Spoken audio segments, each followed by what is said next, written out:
Imagine going on your commute to work every day and noticing your neighborhood starting to change. Month by month, there's less landscaping and more tires and trash being dumped. Then, over the years, there's fewer people in their yards and abandoned homes start slowly eroding. Well, when financier John Hand saw his Detroit neighborhood starting to decline, it gave him an idea. And now neighbors are starting to see the forest and the trees. Here's the Hand's Woodlands plan. Take about a square mile between Jefferson and Mack on Detroit's east side, right near Indian Village. Clean up everything you can and plant a tree farm in place of blighted buildings and empty space. But no undertaking this big is that simple. The process started 6 years ago. John saw an opportunity to take undermanaged land and repurpose it so that he doesn't have to move and the neighbors have a better life, and over time he'll get his money back. Mike Score is the president of Hans Farms. He's also one of the people doing the heavy lifting day in and day out. In less than a year, all of the brush and garbage will be gone from this square mile. Right. So that when we're done, you have pockets of livable homes surrounded by a managed landscape. Right. And it would go, in effect, from worst to first. Hans bought 1,700 parcels, most from the city of Detroit, but some from other sources like private owners or the Michigan Land Bank. We walk through the property and pick up as much of the garbage as we can find, move it out of the way, and then we bring our mowers in. Then we go back into the brush and we use excavators and bulldozers. The big logs get saved. We take them back to our office on Mount Elliott and we cut those logs up into firewood and we burn it and we sell it. And then the small brush, we run through a chipper. Those wood chips we give to the neighbors. And then when we plant our trees, we're gonna mulch with the wood chips. And then the garbage, we load up with the trucks and we haul it away.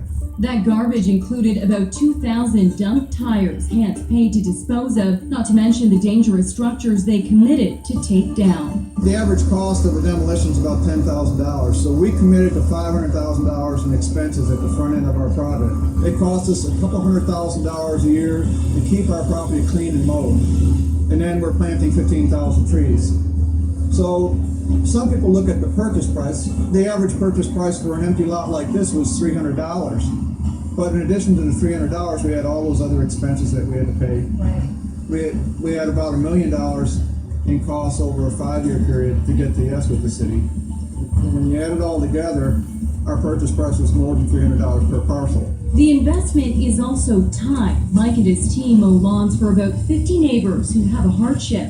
It really doesn't take that much longer to get our work done if we help our neighbors out, and they appreciate it and it makes us feel good. And if we clean this area up and keep it clean for 1 year, 3 years, 5 years, eventually the confidence in the marketplace will go back up to a level where people will actually have equity in their homes. Right.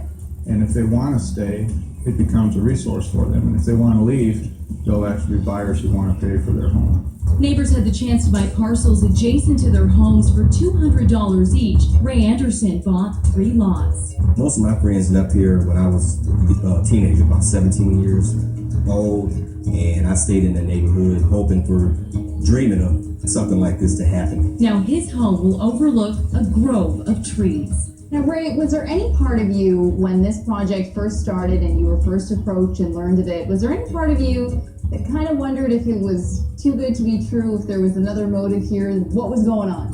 I'm hearing that even now, you know, when people come by and I have all this hope that I have, the first thing that they're saying, oh, no, they're going to build houses. You keep hearing they're going to build houses. How could they just build these trees and that's it?